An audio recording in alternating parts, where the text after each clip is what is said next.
Yeah, good afternoon, good morning to all my team from Poland, and good afternoon to all my Indian friends, colleagues, and all the interested stakeholders in the journey of the bioenergy as a mission to take India to a very clean, efficient, and green economy to make our economy more greener. Uh, I welcome all the panelists here on behalf of the Ministry of New and Renewable Energy. I am Dinesh Jagdale. I'm the Joint Secretary to the Government of India, working with MNRE since last October to September 2019. Welcome again from the panel, from all the attendees who are very keen to listen to all the new technologies and the concepts that the panelists will be able to share today and over the next 3 weeks through 3 different additional webinars. Uh, my initial words actually, as we all are, the concept that we are talking today is actually reducing the pollution. But we have, through this particular concepts, according to me, we have several different goals to achieve, several different tasks that we can achieve. Basically, everybody is aware that the Ministry of Power had announced that a policy talking about the biomass utilization for power generation through co-firing in pulverized coal-fire boilers. And this particular concept was then adopted and regularized by the Central Electricity Authority, giving the guidelines. And further, as we see that the Honorable Regulatory Commission has also given the mechanism through which the energy can be estimated equivalent to what the bioenergy is used.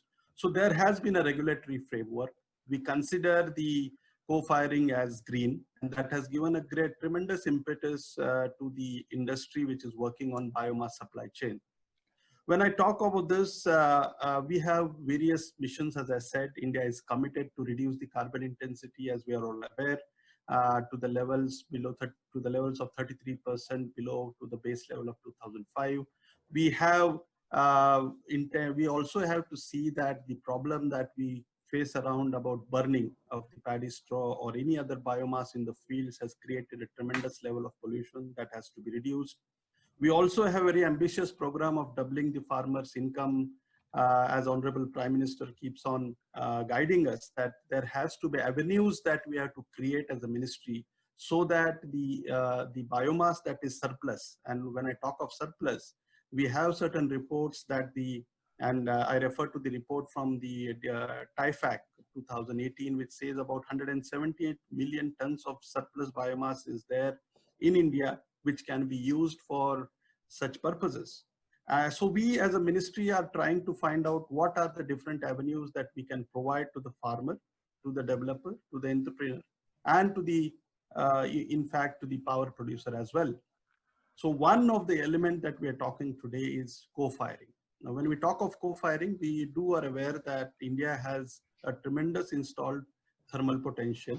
Our largest Navratna company, NTPC, has been instrumental in taking lead in terms of targeting this particular sector and has already started experimenting, and the first initiative is already being taken at one of their plants. So with the tremendous amount of capacity that the thermal power plants have, even a smaller percentage, even a 10% reduction usage of biomass through co-firing is going to give a total boost, is going to reduce the emissions, is to make power more greener, as well as it is going to give a value to the producer that produces biomass.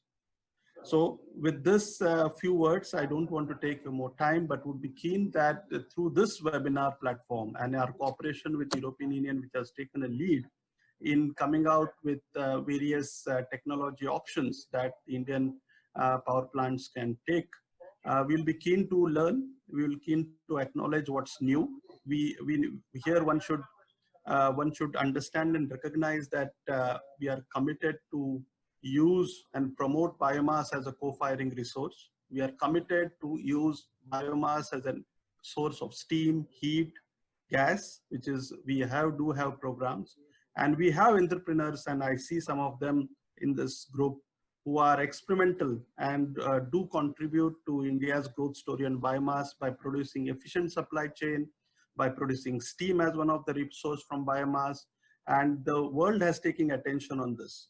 So my all the best to the attendees and the panelists to make this 1.5 hour more fruitful, and I leave it to you. Thank you.